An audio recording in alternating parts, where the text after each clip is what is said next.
Sorry, just one moment, Jessica.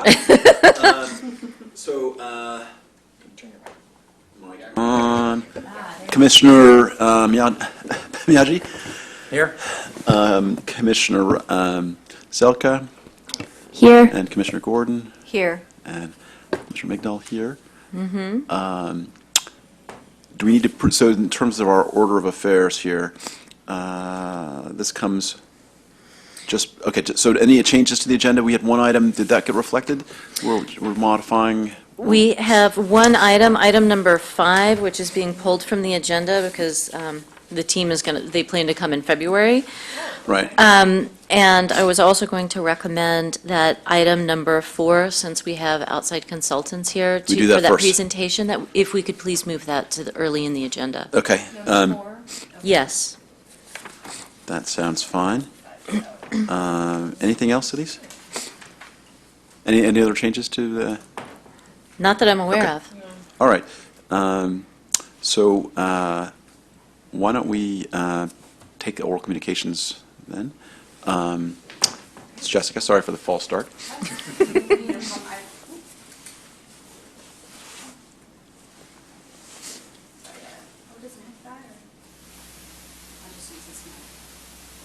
Okay, that's fine. There you go. Hi, everybody. I'm Jessica Berto. I work in the city clerk's office, so I'm used to this. I wanted to attend this evening to recognize the members of the commission who were not able to attend the board and commission recognition last month. So when I first arrived, I provided proclamation and nice gift for Commissioner Miyagi and Commissioner Zelka. I understand that Commissioners Ross and Silverstein are not here this evening, but we will make sure that they receive their gifts as well. It's very important for the City Council to express their appreciation to all of you for your service to the community. Your expert opinion on these specific matters means the world to them, and they do take what you say very seriously. So it was very important for us to make sure to reach all of you, even though you weren't able to attend last month, which December is very busy, so we understand. I also brought some flyers to announce a recruitment that we're starting up. I noticed that one is missing, and then one for the clerk. We are going out to recruit for 3 boards right now, the HRB, the Historic Resources Board, the Parks and Recreation Commission, and the PTC, Planning and Transportation Commission. The deadline to apply is January 27th at 4:30. The reason why I'm here to talk to you guys about it is we are well aware that all of you are very well connected here in the community.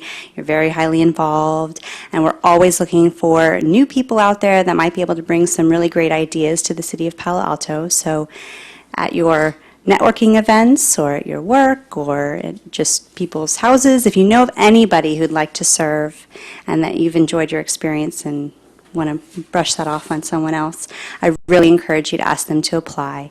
The deadline is January 27th. They can apply on the website. They can give the city clerk's office a call. All the contact information is on this spreadsheet, and you can also go to the website. And that's it. That's all I have this evening. Thank you. Do you have any questions for me? Okay, wonderful. Thank you very much. Thank you. All right. Why don't we do the approval of the minutes and then do staff comments, and then why don't we just take the first action, the outside consultant first. So let's do the approval of minutes from our meeting on November 17th. So moved. I second. So we're approved. All in favor? Aye. So we're now approved. Okay. We also have the October 20th minutes. We do. Yes, we do. Do you have a motion to approve? Move to approve the October 20th meeting minutes. I second. All in favor? Aye. Aye. Okay. So let's move along to staff comments then. Beautiful, thank you. So let's see, let's take note. Commissioner Taylor has joined us at 7:09. Welcome. So for staff comments, we only have a few for this evening. So California Avenue, the maintenance project with Morgan Bricka, we are moving forward. We're hopeful we can initiate that in February. So we will definitely keep you apprised once we have a green light and a go date. But we're getting our final paperwork in order for that. Susan Zokola was here in town today to meet with the project team for Charleston Arroyo Rodero Corridor. We had a really productive meeting. We, looked all through all the aspects of the site, and then actually went and walked and drove the site, and really talked through it. So we're looking forward to see what concepts she comes back with, and of course, that will be coming back to the commission. We have a current open call for artists for the Junior Museum and Zoo, which is available on callforentry.org, otherwise known as CAFE.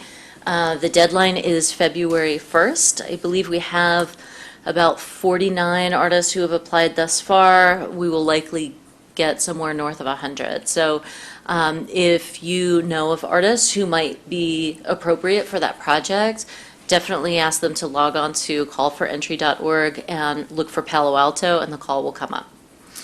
And then another note on staffing. So Nadia returns February 1st. We're very excited to have her back.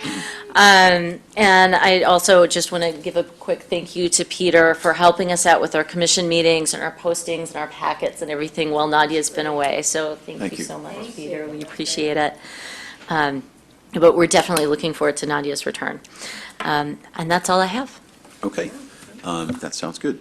So we are going to switch things around here and talk about item number 4 in the non-action items, the project at 450 Bryant Street. And the attachment is...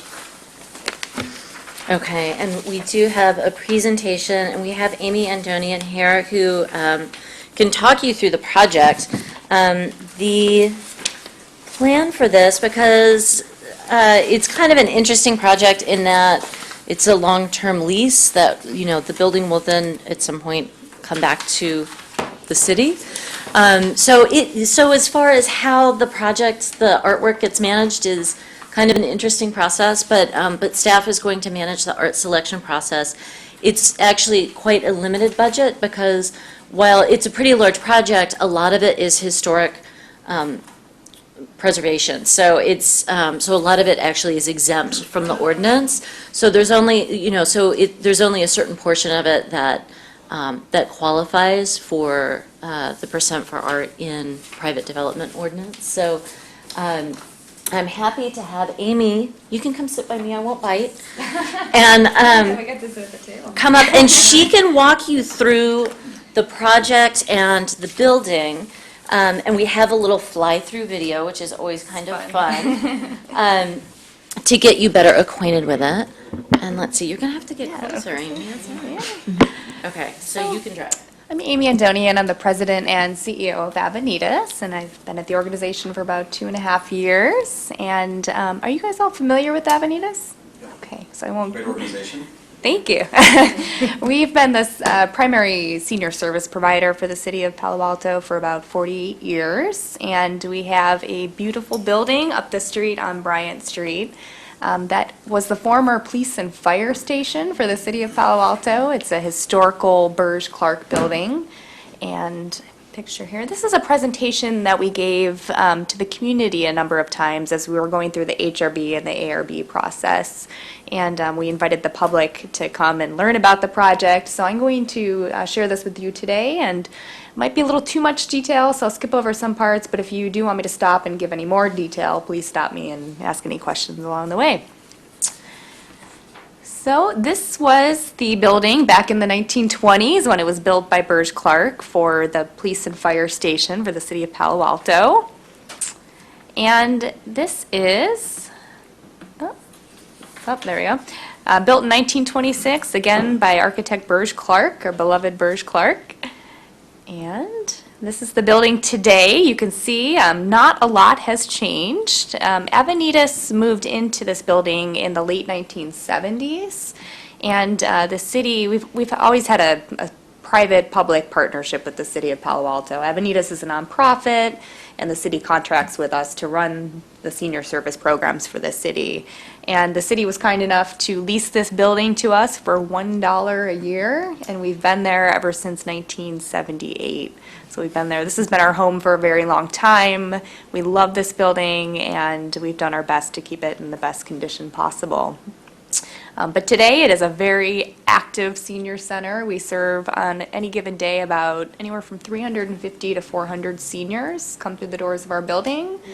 And any given year, we serve between about 7,500 and 8,000 clients. And so we are quite popular. 50% of our participants are from Palo Alto, and the other 50% are from primarily the surrounding 9 cities around Palo Alto.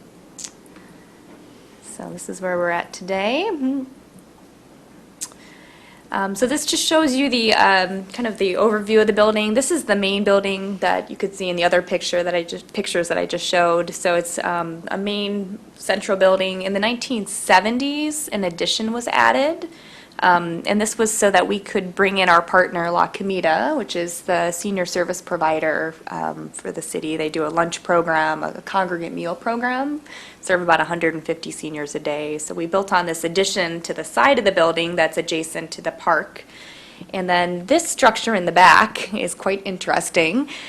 This was a garage that was added about 2 years after the main building was built. And it was a garage or a shed for the city hall, which used to be in the Ramona parking lot behind the main Burge Clark building on Bryant Street.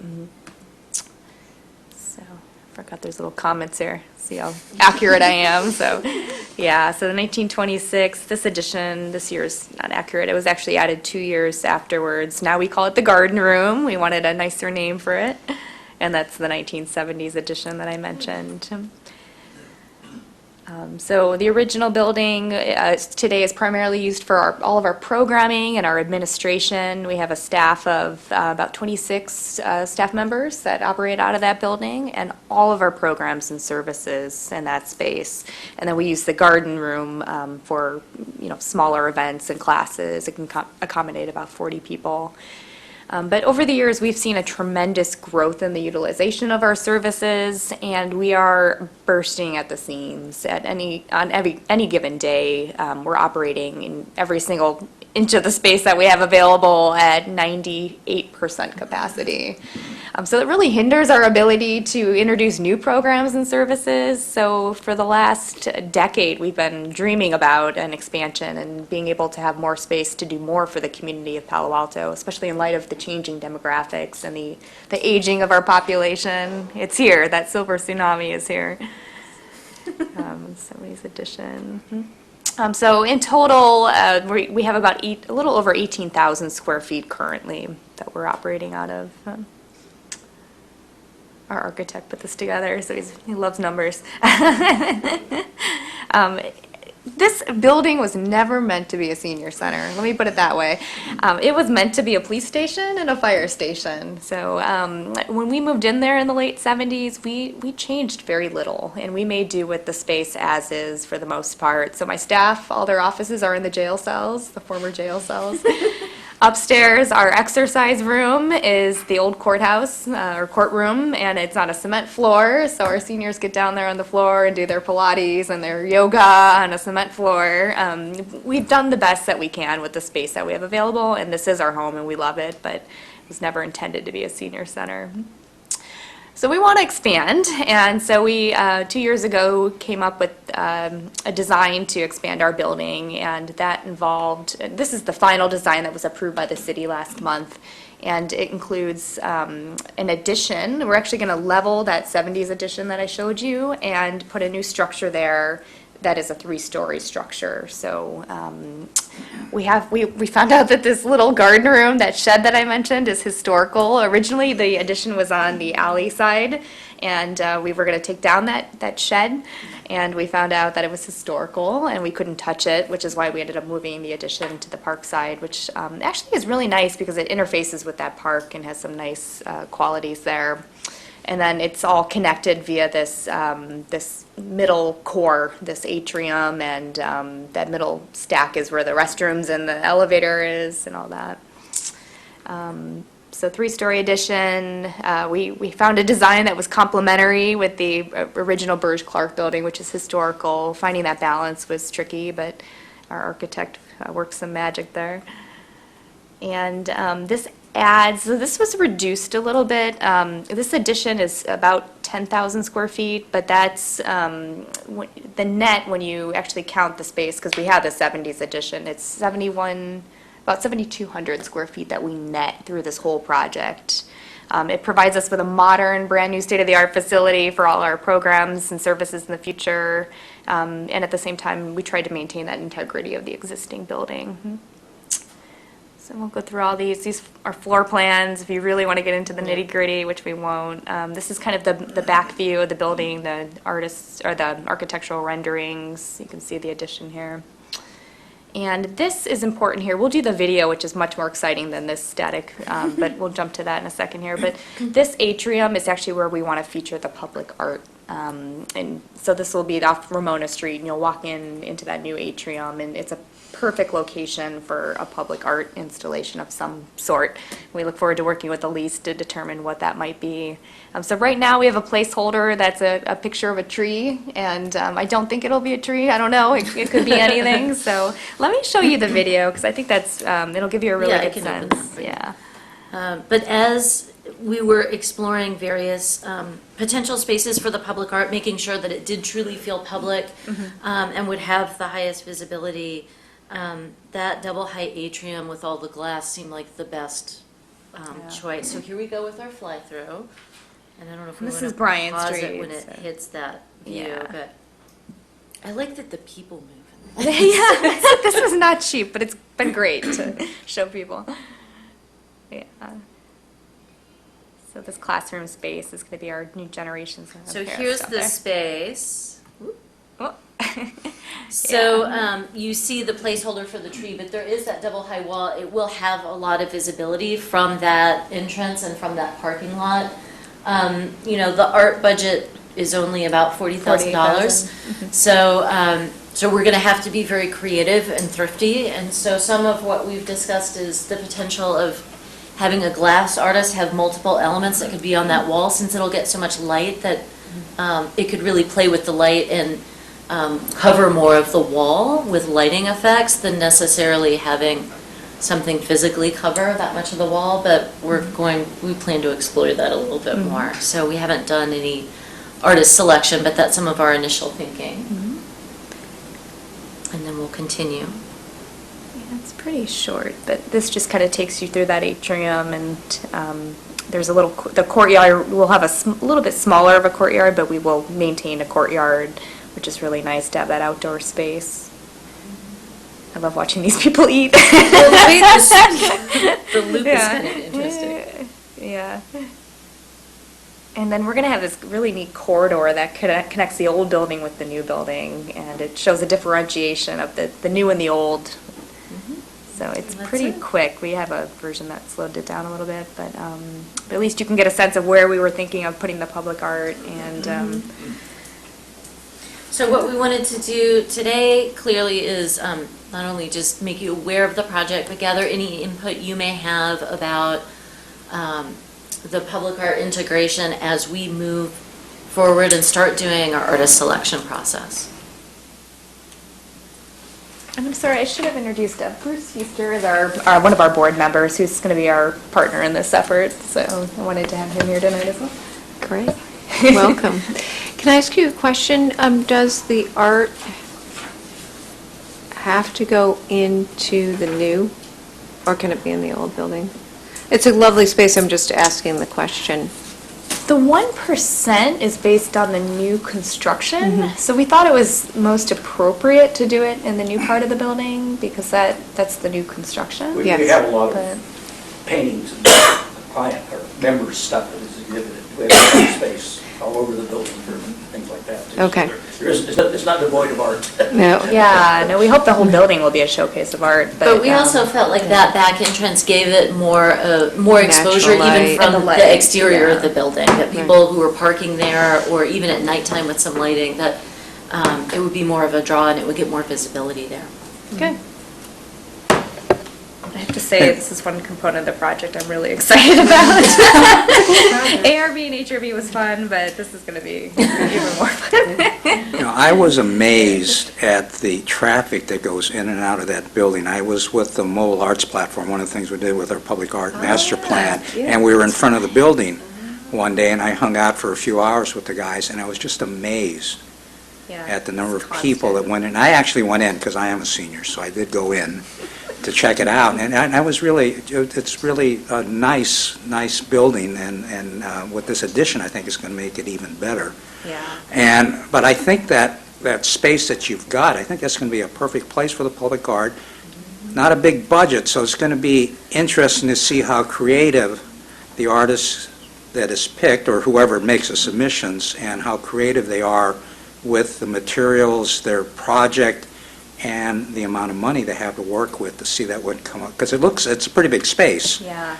So it's going to be really interesting, and you know, just to have something that has that real wow factor, that when you walk by, it's just going to grab you and draw you in, you know, and I think that it's going to be a high visibility place, so it's going to be interesting to see what type of proposals come in with this project. Yeah. You know, I hope we get as I'm many as looking the forward to junior it.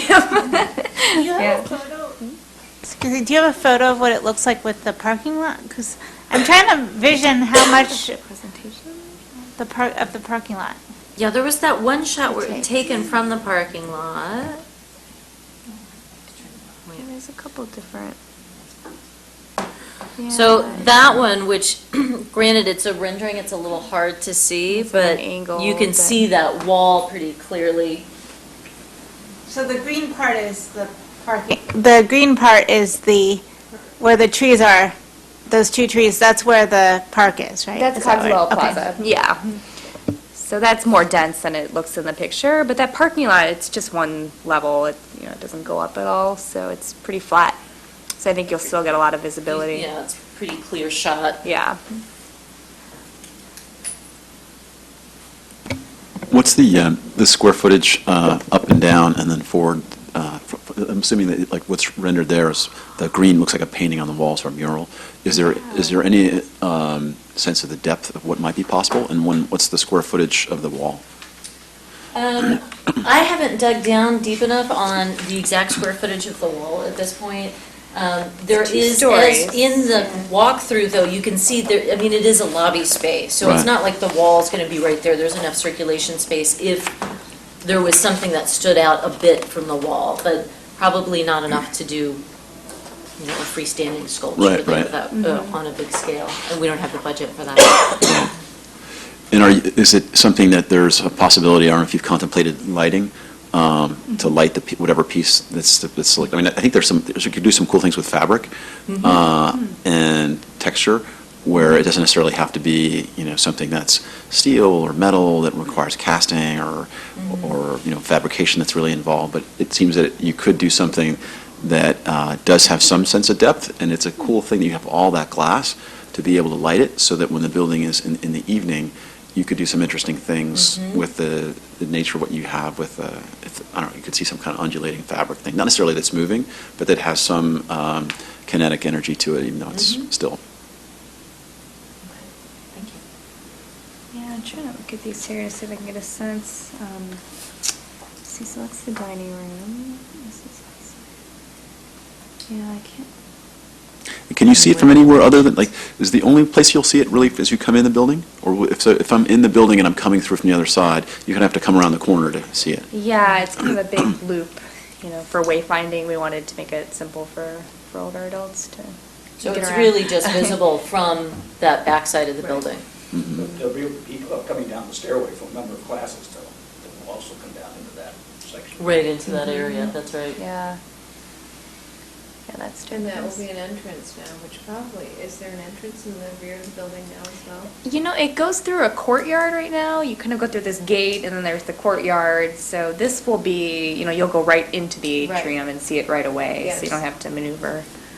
Have you gotten any input from people that are program participants, like, hey, we're going to be doing this? I'm kind of curious if you've talked to the community at all to say, hey, you know, if 350 people coming through every day, has anyone said, oh, what, you know, What's, I mean? No, that would be interesting to do like a focus group. I don't know how much of a say they have. I mean, in who we definitely wanted to work with the city, you know, to manage the whole process versus doing it on our own. I don't want to overly But- compliment, I was just curious. Yeah, no, I mean, there's a very strong artist community that comes to Avenidas. I mean, we try to highlight, we have watercolor classes, we also have all sorts of art classes, and, you know, our clients' art is exhibited throughout the building, but it's eclectic, so I couldn't tell you there's one theme or, yeah. Or one aesthetic. Or No. one aesthetic, yeah, yeah, it's as diverse as the people that come to the building, which is great. When is projected completion? We are, knock on wood, we are now in the construction drawing phase of the project and hoping to get a permit approved by this time next year at the latest. And then the project will be completed mid-April of 2019. Oh, okay. Yeah, About 3 years now. yeah, that's assuming everything goes smoothly and we don't have any hiccups and, yeah. My comment was similar to what you were wondering about. I think if you are able, as you work with staff, to look at different artists and come up with different proposals, it would be helpful in our decision later to know that not necessarily that you got everybody to sign off on it, but that you kind of checked in with the users of your programs, because, I mean, just hypothetically, let's say there's something that had sounds or the way light refracts on it that would bother someone's hearing aid or have a glare, or I have no idea, but there might just be sort of user experience things that might come up that I wouldn't be able to make an assessment on right now. So You know what's interesting? We're working with a woman who's an age-friendly architect, and she specializes in universal design. And so when it comes to the colors of the walls and the carpet and the furniture, I mean, we want to have this whole building be a showcase for age-friendly design. And I think the artwork should also have those standards as well. So I think she'd be a good person for us to talk to, and you know, I think talking to participants as well. yeah, I think like whether it's That's like an informal focus group, just to check in. Yeah. And then I just wanted to put in a plug also for textiles or other, I don't know, like warm woods or something, because sometimes there's criticisms of having, the design looks great and it looks totally compatible for the architecture. It might be nice to have a contrast that's more sort of traditional, inside, or at least traditional materials or something like that, as opposed to something that's equally contemporary. Classic. Yeah, well, I mean, it could still be modern, but, you know, with a bunch of yarn, I don't know, but, you know, just, I think some, like, warm and inviting. But, Yeah, I think something that kind of speaks to our mission of building community and connections, and, you know, the theme of aging and seasons of our lives. And I think there are a lot of different themes that could be explored through the artwork. Yeah. Have you thought about, so in the event that you don't want to do something on the wall, doing something that's hanging, I mean, if it's 2 stories, it seems if you've got, you know, a good 12 feet to play with, Yeah. that it could be interesting to do something that was hanging, it's centered in the room. That's why I was asking about like the dimensions, like how big is that box? Yeah. I mean, Well, you'll Luke's figure it actually out. but- suggested that we look at that as a possibility, and I hadn't even thought of that, and I thought that was a great idea.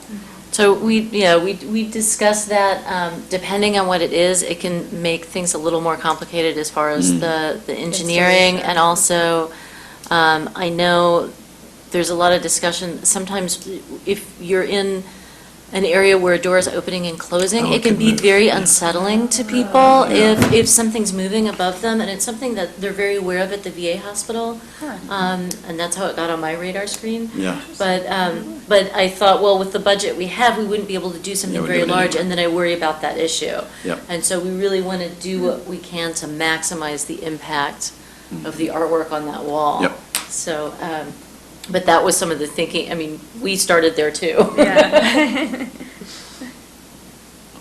Well, it looks very exciting. Any other comments, feedback? Great. Thank you very much for sharing it with us. Thank you. Thanks, everybody. Forward to working with Yeah, you. Thank you. It's a really good project. Thanks. We just have our grand reopening. A few hurdles to get Few minor ones, yeah. Otherwise, she would have promised the moon. Our art budget would have gone up to like $400K. Thank you very much. Thank you.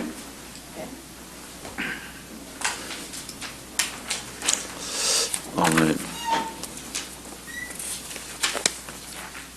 Okay, so we're going to return to the regularly scheduled programming. So I think our next order of business is the election of officers. And I think everyone was here for the last time that this worked, but just to refresh folks' memory, and Elise, thank you for printing this out, procedures. I'm such a dynamo with following procedures, you know. So,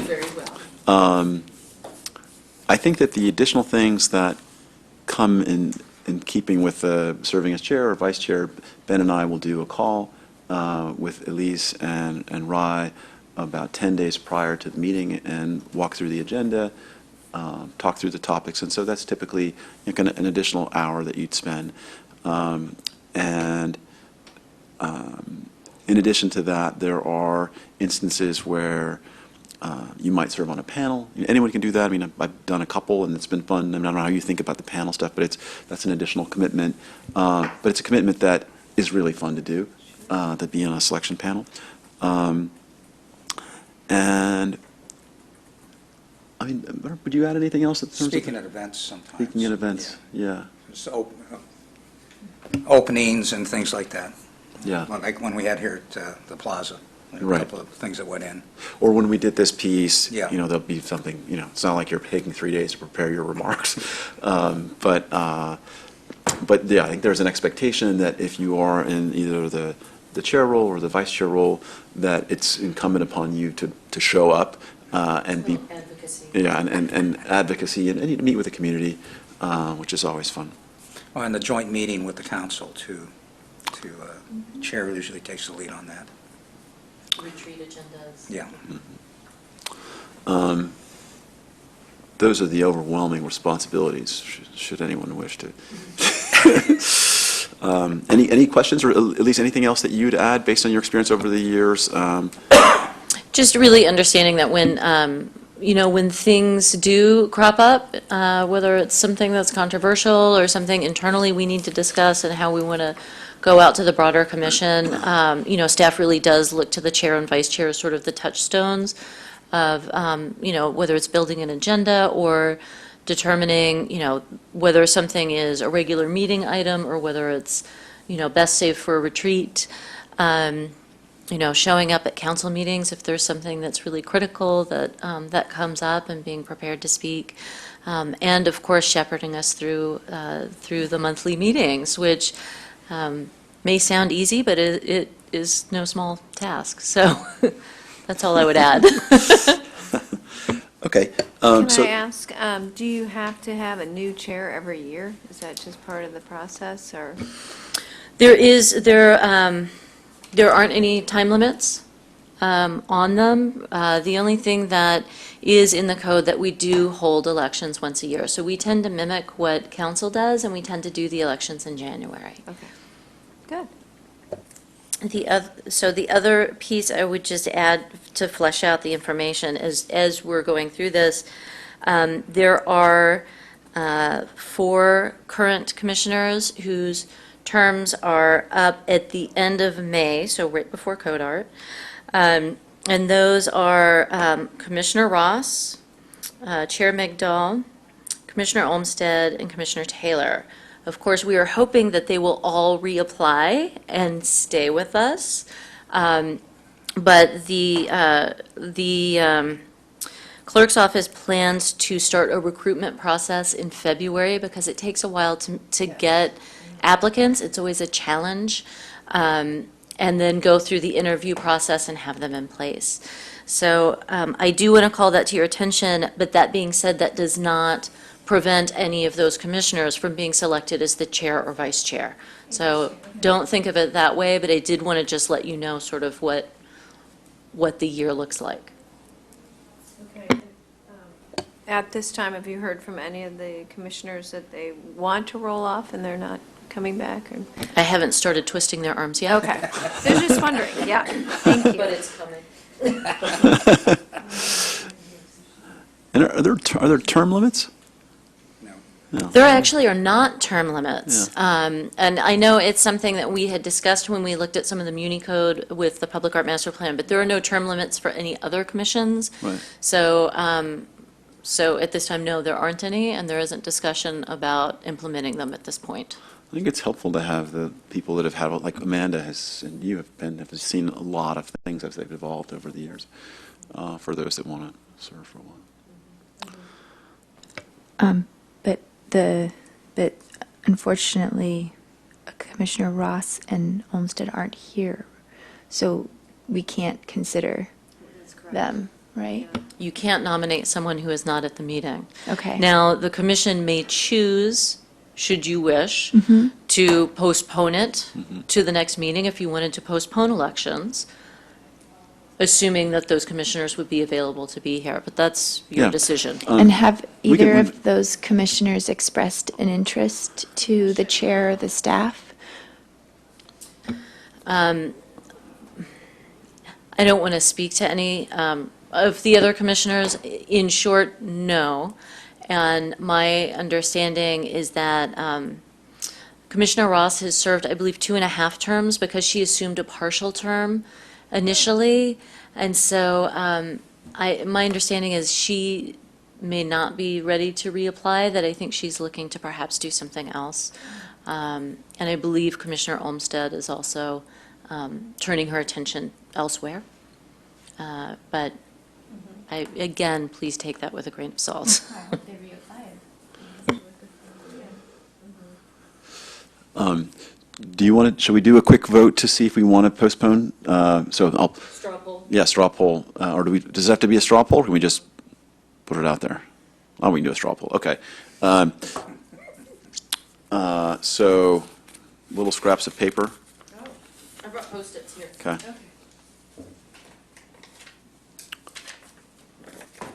The only problem I see with delaying is that Thanks. other people may be absent the next time, so. Which, yeah, that's, What did you say? Ben was Other making, people may yeah, be absent the next time that we try to move the thing to, so.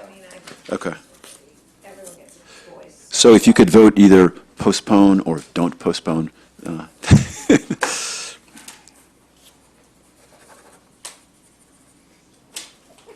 It's okay, it's a way to keep me active during the Exactly, meeting. come on. All right. Thank you.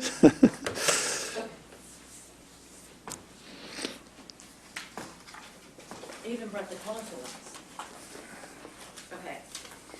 One, don't postpone. One, don't, which I assume means don't postpone. One, postpone, don't postpone, and don't postpone. So All right. I think it looks like We are the not majority want postponing. to go ahead and do this evening.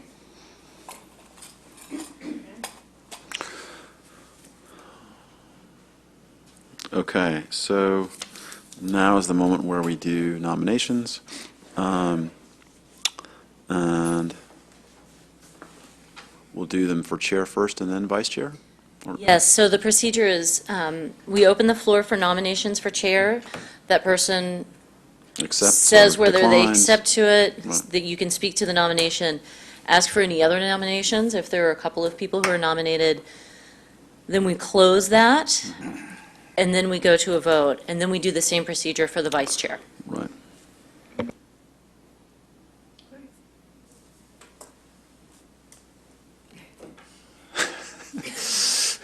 I'm kind of stay the course, so I'd like to nominate Chair Migdal to continue as chair.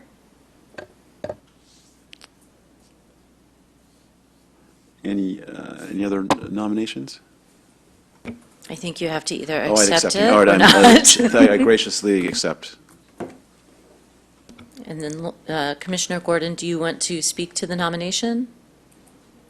Beyond saying stay the course?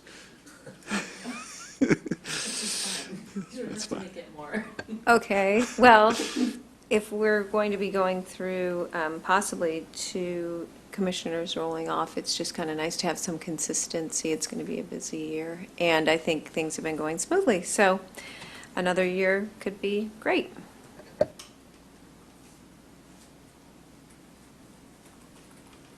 I'm going to nominate Commissioner Miyagi, Chair Vice Chair Miyagi. I'm going to decline. Okay.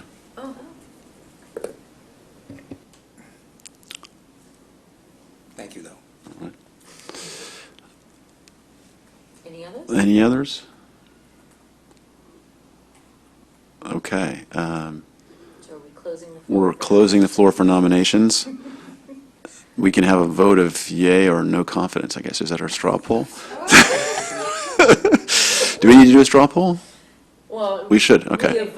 We vote, okay. We vote, all right. So I guess Can we do it by acclamation? you want to just, I mean, how are you comfortable? If you I'm want to do it by fine. hands rather than do it by yes or no vote? Don't Okay. waste paper. All right.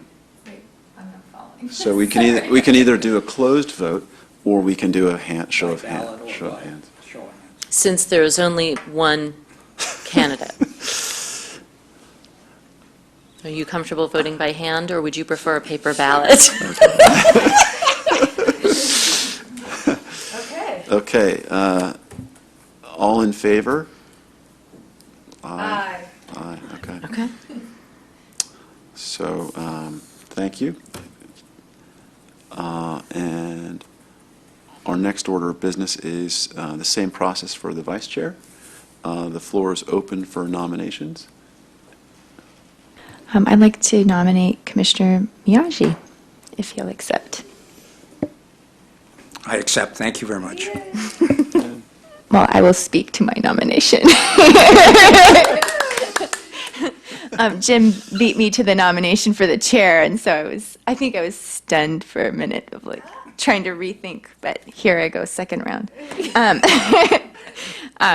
I just wanted to thank the commissioner for all of the work that he did last year with helping the commission complete the master plan process, and he's just been a really wonderful participatory commissioner, not only during the meetings, but going to outside events in a really consistent way. And so I know it's really challenging. We all have busy lives, and he's been able to make, take the time to do that. So it's just so appreciated on behalf of the entire body. So. Thank you very much.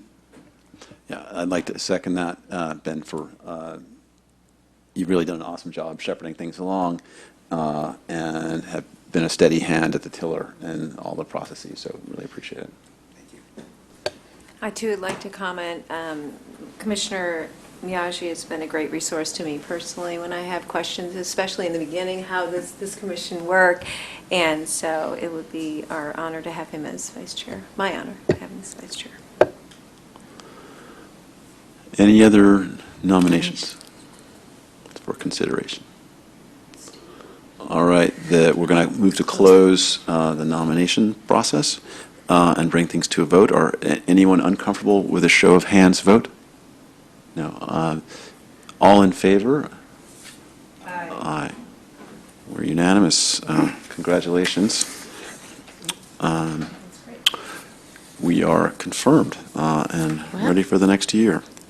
Well, congratulations. Thank you. Yeah, and thank you, because it does take extra time and dedication and interest in the arts. So thank you. All right. And please do be thinking about other candidates, given the guidance that Elise gave, folks that you think that could be good, that could bring something new, new perspective for the process, which is going to start in, people roll off in May.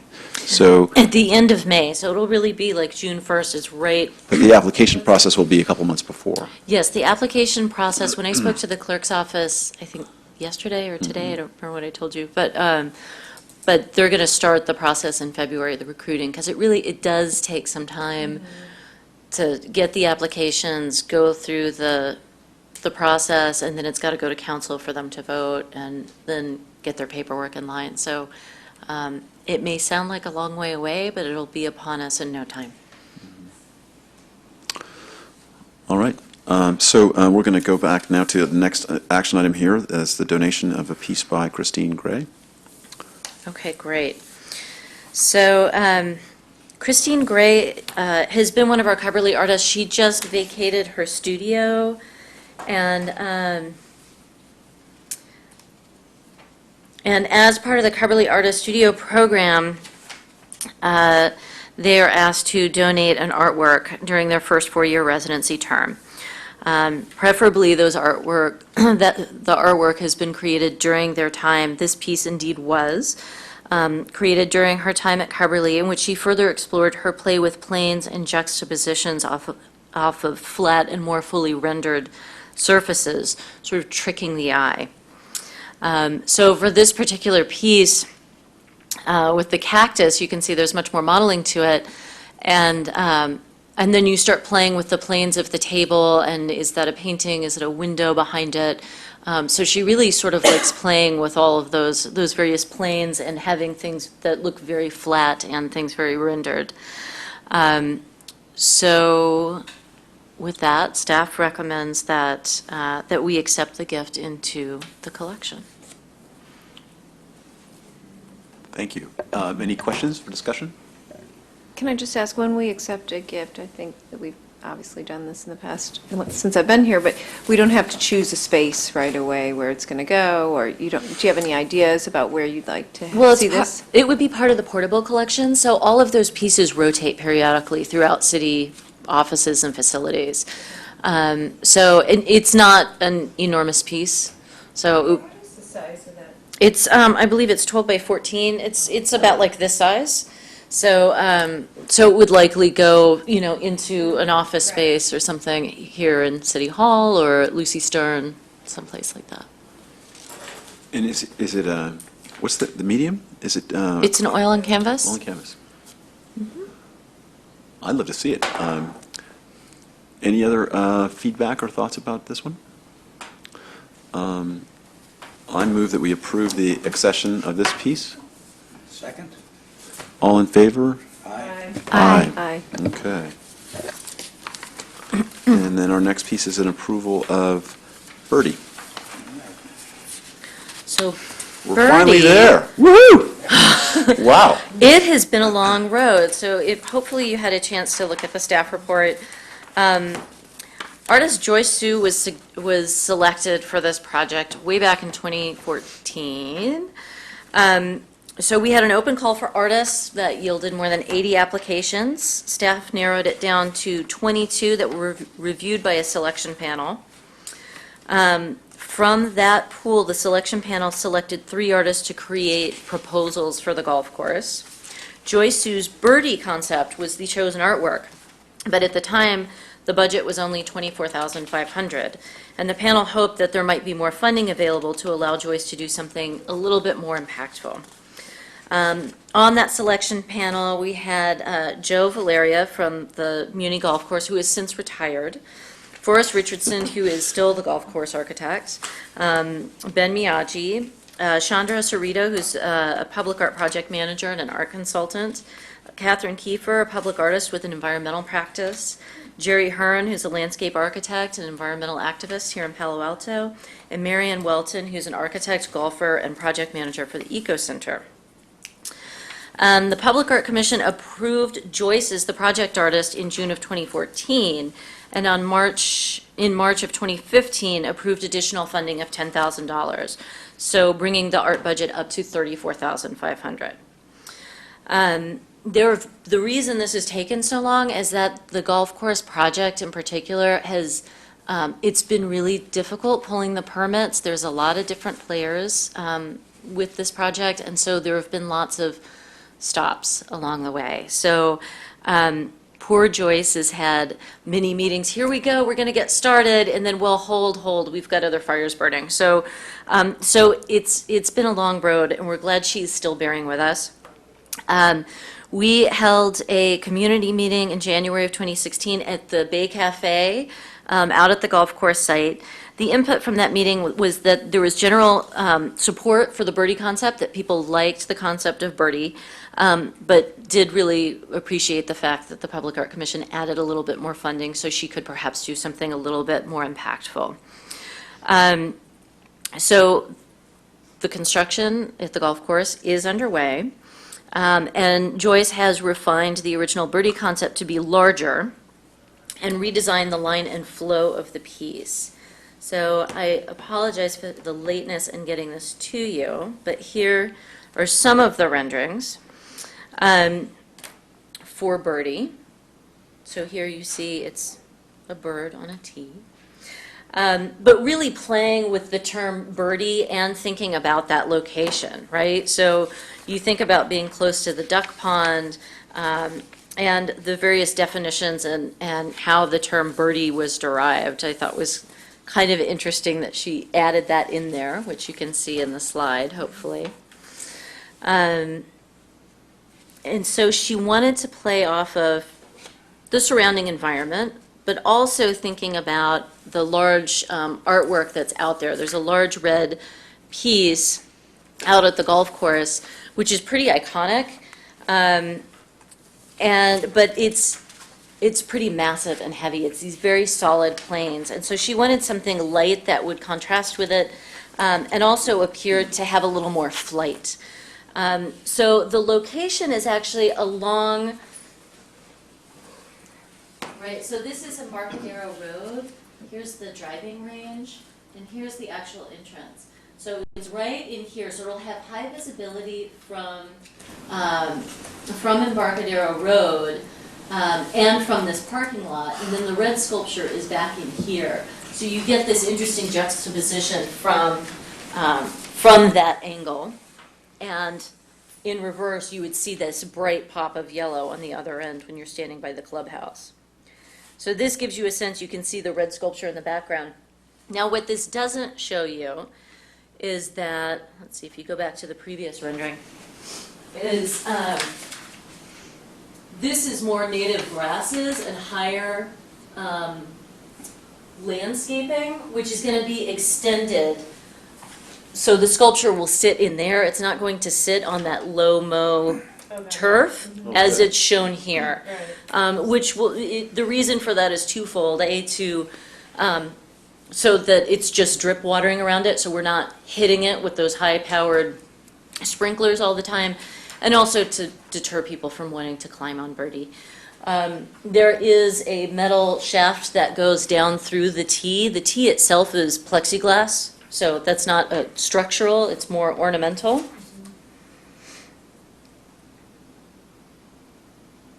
And so this gives you another sense of it looking at the building across the street. So there you get the tee, and there will be, of course, a footing underneath to keep it solid. And the reason she has that in there about the landscape option not being feasible is because she wanted to make it clear it's not coming out of the art budget, but in the project, they were happy to amend the landscaping to work with us on that. So the tee is actually going to be lifted up about 16 inches on a cube, but that will be masked by grasses. And the reason for that was we wanted to make sure that tail was raised up enough that people aren't going to want to climb on the back of birdie. And so there you get a sense of what it looks like. And here, the reason you see the panels a little differentiated, almost like teeth there, is she's going to create those panels out of plexiglass. So they'll be hinged and not plexiglass, out of fiberglass, thank you. So they'll be hinged, and so those will catch the wind a little bit. So they will give the illusion of movement or of potentially feathers, but without the complications of trying to do something large and kinetic, which is going to be a real maintenance burden, and also we would have to raise it up a lot further. So that was her way of stretching the budget to add something with a little sense of motion to it. But that's what those individual panels are that are shown here. And here you get another side view.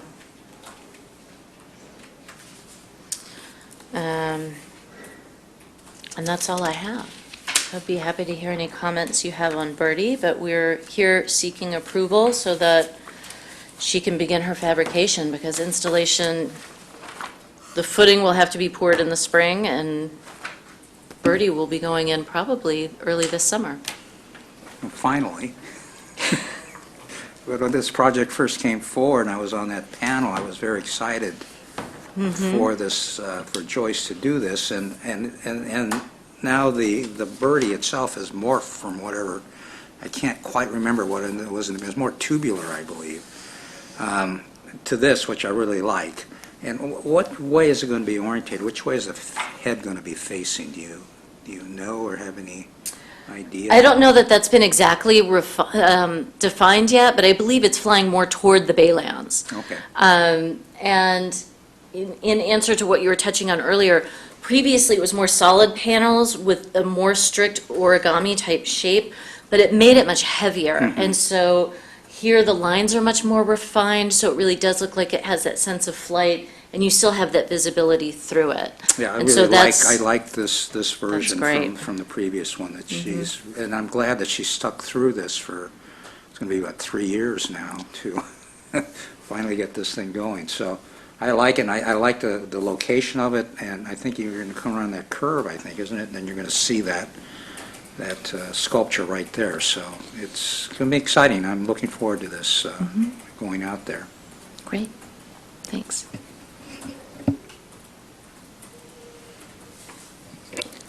I'll make a motion to approve. I second.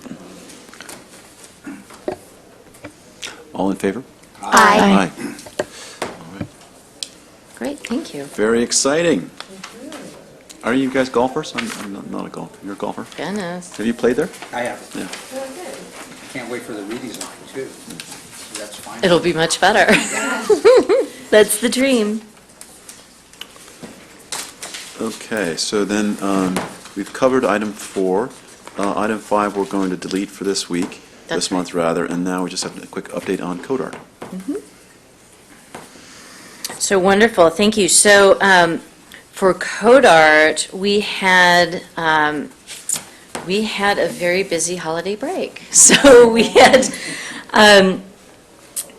had our selection panel the first week of January for the anchor artwork.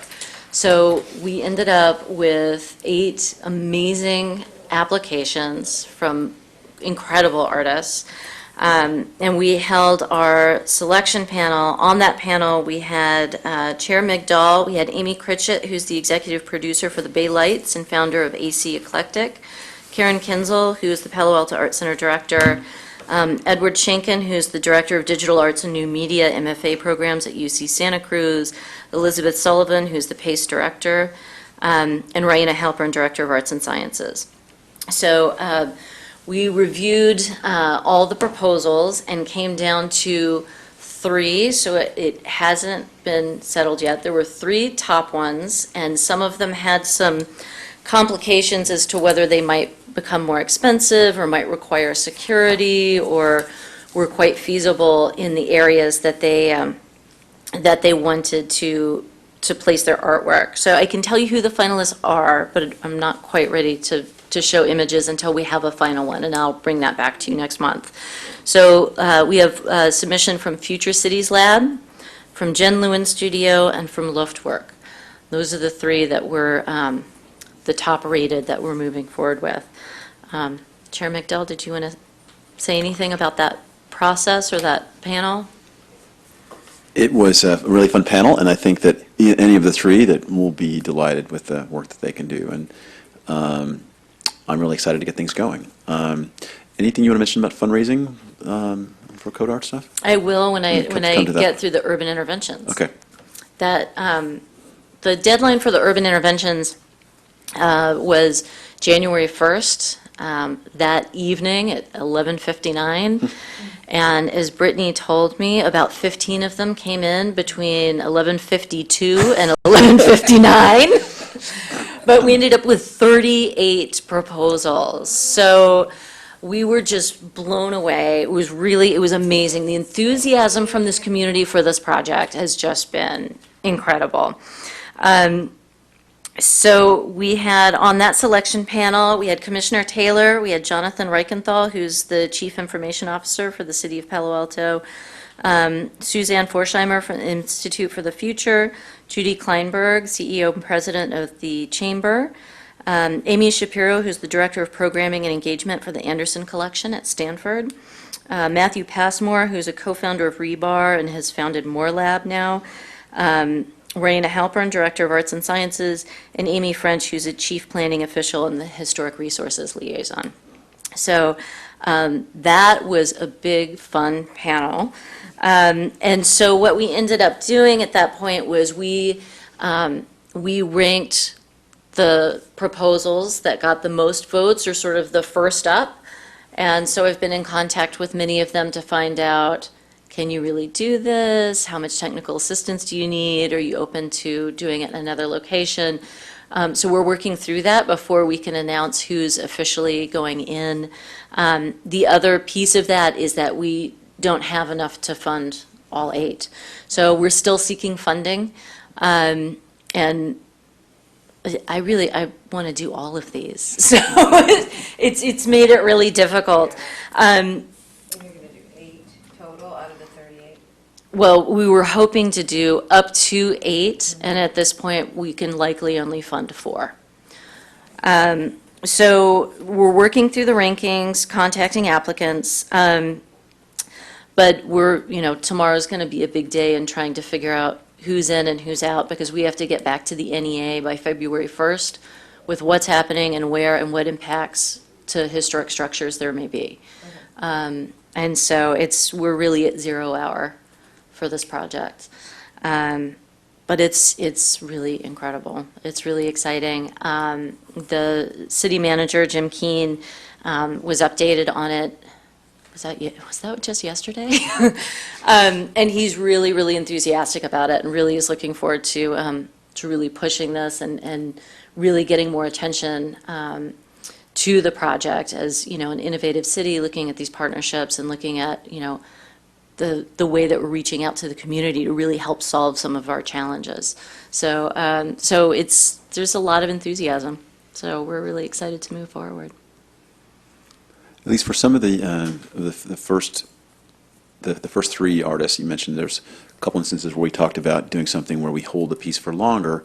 Then is that something that's under consideration for the 4 or 8 or however many pieces, or any of them things that would work, you think, for a longer hold, or it's really just a few days? The intent of the project was really to turn downtown into a laboratory. So with the limited stipend, they're not pieces that are going to be able to weather more than 3 days. Okay, all right. It's really intended to try it as an experiment, and if the feedback we get back is, yes, I would love to have this kind of experience in an alleyway, then let's talk about, moving toward that on a more permanent basis.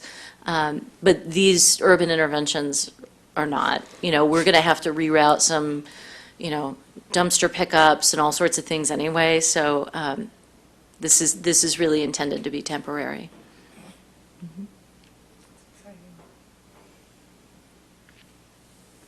Any other questions on the code art stuff? All right. That concludes our regularly scheduled programming for tonight. Any announcements or for our calendar? Our next one is the 14th, Valentine's Day. Actually, We're gonna- that's incorrect, and that was brought to my attention earlier. So it's actually February 16th, Okay. not February 14th, so I apologize for that. All right. No, you're in your calendars, everybody. Great. I think we are adjourned for this evening. Thanks very much, Elise. Great, thank you. Release this evening. Mm-hmm.